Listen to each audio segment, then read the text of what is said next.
کہ جواز ظریف نے کہا ہے کہ افغان طالبان کو اسلامی نظام کے جو مطالبہ ہے نظام حکومت کا اس کو ترک کر دینا چاہیے اور جمہوری روایات کے تحت اقتدار حاصل کرنا چاہیے۔ اسے آپ ناظرین کا اندازہ لگا سکتے ہیں کہ ایران کے اندر خود وہ اپنے موجودہ نظام حکومت کو اسلامی نظام حکومت سے کمپیئر کرتے ہیں، لیکن دوسری طرف سے وہ افغان طالبان کو جمہوریت کا مشورہ دے رہے ہیں۔ یقیناً یہ دھوکہ دہی ہے اور یہ دوسروں کے معاملات کے اندر مداخلت کے مترادف ہے۔ اس پر افغان طالبان کی جانب سے دونوں ملکوں کے خلاف اسٹریٹجی بنا لی گئی ہے۔ آنے والے دنوں میں ان کے خلاف بھی کریک ڈاؤن یا ان کے خلاف بھی کاؤنٹر طالبان کر سکتے ہیں۔ آگے بڑھنے کو ہم جو آج کی چوتھی بڑی خبر ہے یہ ناظرین کام مقبوضہ کشمیر سے ہے۔ تازہ ترین رپورٹ سامنے آ رہی ہیں۔ مقبوضہ کشمیر کے اندر بھارتی فورسز کی درندگی جاری ہے۔ بھارت کی بدنام زمانہ نیشنل انویسٹیگیشن ایجنسی کی جانب سے مقبوضہ کشمیر کے اندر سکولوں کے اساتذہ کو گرفتار کیا جا رہا ہے۔ مزید 2 اساتذہ گرفتار کر لیے گئے ہیں، ان کو مارا پیٹا جا رہا ہے، ان پر تشدد کر کے یہ کہا جا رہا ہے کہ وہ بچوں کی برین واشنگ کر رہے ہیں،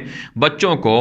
بھارت کی فورسز پر حملوں کے لیے اکسا رہے ہیں۔ اس کے علاوہ ناظرین کرام ایک اور بڑی خبر سامنے آ رہی ہے۔ مقبوضہ کشمیر کے اندر بھارتی فورسز کے خلاف کشمیریوں نے احتجاج کیا ہے اور پورے کشمیر کے اندر کل بھی احتجاج ہوا ہے اور مزید بھی احتجاج کرنے کا اعلان کر دیا گیا ہے۔ ساتھ ساتھ ناظرین کرام ایک اور خبر سامنے آ رہی ہے کہ بھارت کی درندہ فورسز نے سرچ آپریشن کے نام پر مزید 4 کشمیریوں کو بھی گرفتار کر لیے ہے۔ اور اسی طرح سے ناظرین کرام مقبوضہ کشمیر کے اندر ایک کشمیری نوجوان کی لاش بھی ملی ہے جسے بھارتی فورسز نے تشدد کر کے قتل کیا تھا۔ برسلز کے اندر اور دیگر یورپی ممالک کے اندر بھی کشمیریوں کی حق خود ارادیت کے لیے مظاہرے ہو رہے ہیں، بھارت سے مظالم روکنے کا مطالبہ کیا جا رہا ہے۔ ناظرین کرام آگے بڑھ لیتے ہیں جو آج کی 5ویں بڑی خبر ہے یہ ناظرین کرام بھارت سے ہے۔ ایک تازہ خبر سامنے آ رہی ہے کہ بھارت کے اندر کورونا وائرس تیزی سے پھیل رہا ہے، یہاں تک کہ بھارتی فوج کے اندر بھی کورونا کے کیسز بڑھ چکے ہیں، جس کے بعد بھارتی فوجیوں کو چھٹیاں دے دی گئی ہیں۔ بھارتی فوج کے عملے کو تقریباً 50% تک کر دیا گیا ہے، 50% عملے کو رخصت پر بھیج دیا گیا ہے۔ اس کے علاوہ ناظرین کرام بھارتی میڈیا ایک اور بڑی خبر دے رہا ہے کہ بھارت کی ایئر فورسز کو بھارت کے جنگی جہازوں کو جدید آرٹیفیشل انٹیلیجنس ٹیکنالوجی سے لیس کیا جا رہا ہے۔ اس کے لیے ہنگامی بنیادوں پر جدید اور نئے بجٹ کی منظوری دی جا رہی ہے تاکہ دنیا بھر سے آرٹیفیشل انٹیلیجنس ٹیکنالوجی خریدی جائے اور بھارت کی فضائیہ کو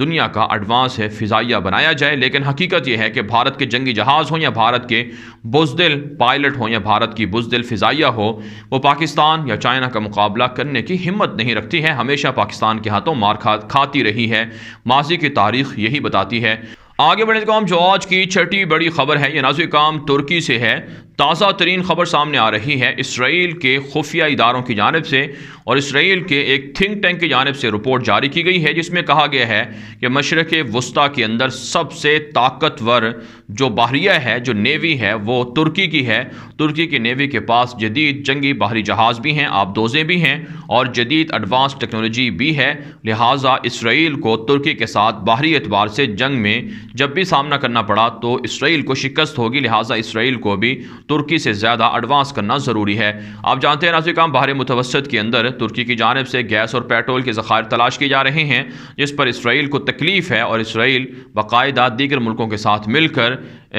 ترکی پر حملے کرنے کی بھی پلاننگ کرتا رہا ہے اور آنے والے دنوں میں اس کے خدشات زیادہ ہیں۔ اس کے علاوہ ناظرین کرام ایک اور خبر سامنے آ رہی ہے ترکی سے کہ یونان کی جانب سے کہا گیا ہے کہ ترکی کے ساتھ ہم تعلقات بہتر کر رہے ہیں تاکہ دونوں ملکوں کی معیشت بہتر ہو، اقتصاد بہتر ہو۔ ناظرین کرام گزشتہ دنوں یونانی وزیر خارجہ نے ترکی کا دورہ کیا تھا اور لائیو کانفرنس کے اندر ترکی کے وزیر خارجہ تشاؤش اوغلو اور یونانی وزیر خارجہ کے درمیان کلیش بھی ہو گیا تھا، تنازع ہو گیا تھا، کیونکہ یونانی وزیر خارجہ نے ترکی پر الزام لگایا تھا کہ ترکی یونان پر حملہ کر کے یونان کو پریشرائز کر رہا ہے، لیکن ترکی نے کہا کہ یہ جھوٹے الزامات ہیں، اسے ہم مسترد کرتے ہیں۔ اس کے علاوہ ناظرین کرام ایک اور بڑی خبر سامنے آ رہی ہے کہ ترکی کے اندر کامیاب فوجی آپریشن جاری ہے دہشت گردوں کے خلاف ہے اور مزید 4 دہشت گرد گرفتار کر لیے گئے ہیں۔ آگے بڑھنے کا ہم جو آج کی 7ویں بڑی خبر ہے یہ ناظرین کرام فلسطین اور اسرائیل سے ہے۔ تازہ ترین رپورٹس موصول ہو رہی ہیں کہ یہودی فورسز کی جانب سے مسلمانوں پر پابندیاں عائد کی گئیں کہ وہ مسجد اقصیٰ کا وزٹ نہ کریں، نماز تراویح کے لیے لوگوں کو روکا جاتا ہے،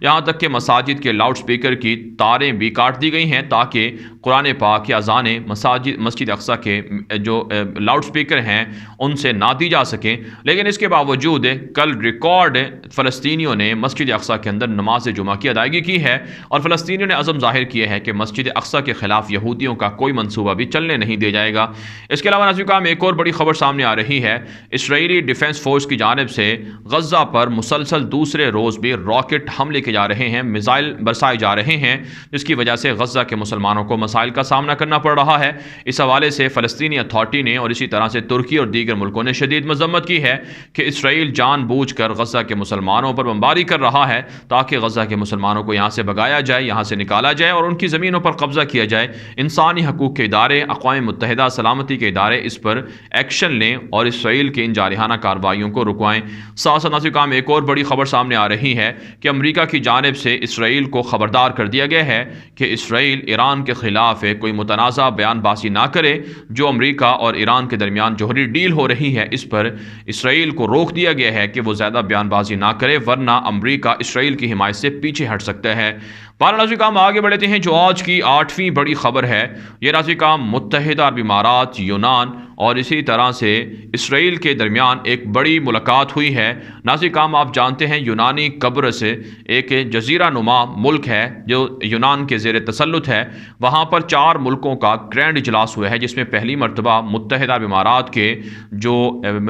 وزیر مملکت برائے امور خارجہ ہیں انور قرقاش، اس نے بھی شرکت کی ہے، اور اسرائیلی وزیر خارجہ گابی اشکنازی نے بھی شرکت کی ہے، اور اسی طرح سے یونانی وزیر خارجہ اور اسی طرح سے یونانی قبرص کے وزیر خارجہ، یہ 4 ملکوں کا ایک بڑا اجلاس ہوا ہے جس میں ترکی کے خلاف الائنس بنایا گیا ہے، اتحاد بنایا گیا ہے، اور اس گرینڈ اجلاس کے اندر اس بات پر اتفاق ہوا ہے کہ ترکی کو بحر متوسط کے اندر گیس اور پیٹرول کے ذخائر تلاش کرنے سے روکا جائے گا۔ ناظرین کرام کتنے افسوس کی بات ہے کہ متحدہ عرب امارات مسلمان ملک ہونے کے باوجود اسرائیل جیسے یہودی ملک کے ساتھ تعلقات بنا رہا ہے اور ان کے ساتھ رابطے کر کے امت مسلمہ کے اتحاد کے لیے نقصان پہنچانے کی کوشش کر رہا ہے۔ یہی وجہ ناظرین کرام ترکی کی جانب سے اس ملاقات کی اور اس اجلاس کی شدید مذمت بھی کی گئی ہے، اور اسی موقع پر ترکی کے وزیر خارجہ تشاؤش اوغلو نے ترکی کے زیر تسلط یا زیر کنٹرول جو قبرص ہے اس کا بھی دورہ کیا ہے تاکہ ان 4 ملکوں کو پیغام دیا جائے کہ ترکی خاموش نہیں ہے، ترکی ان سارے ملکوں کی سازشوں پر نظر رکھے ہوئے ہے۔ ناظرین کرام آگے بڑھتے ہیں جو آج کی 9ویں بڑی خبر ہے، یہ یمن سے ہے۔ ناظرین کرام یمن کے اندر حوثیوں کی جانب سے مارب کے علاقے میں خون ریز جھڑپیں جاری ہیں، وہاں کی منتخب حکومت کے خلاف لڑائیاں ہو رہی ہیں جس کے نتیجے میں عوام کو کافی نقصان کا سامنا کرنا پڑ رہا ہے۔ اس حوالے سے اقوام متحدہ نے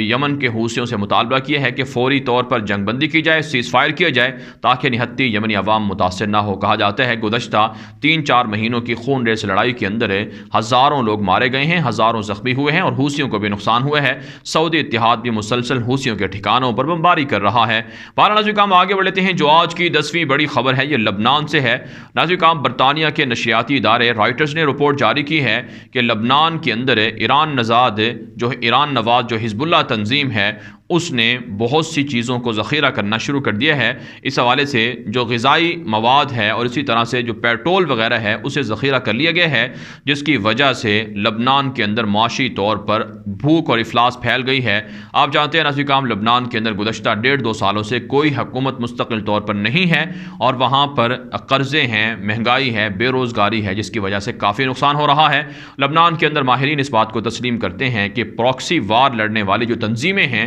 ان کی وجہ سے لبنان کے اندر حالات کشیدہ ہیں۔ اس میں سب سے بڑھ کر جس کا نام لیا جا رہا ہے وہ لبنان کے اندر حزب اللہ تنظیم ہے، جو دراصل اسرائیل کے نام پر لبنان کے اندر ایک بڑی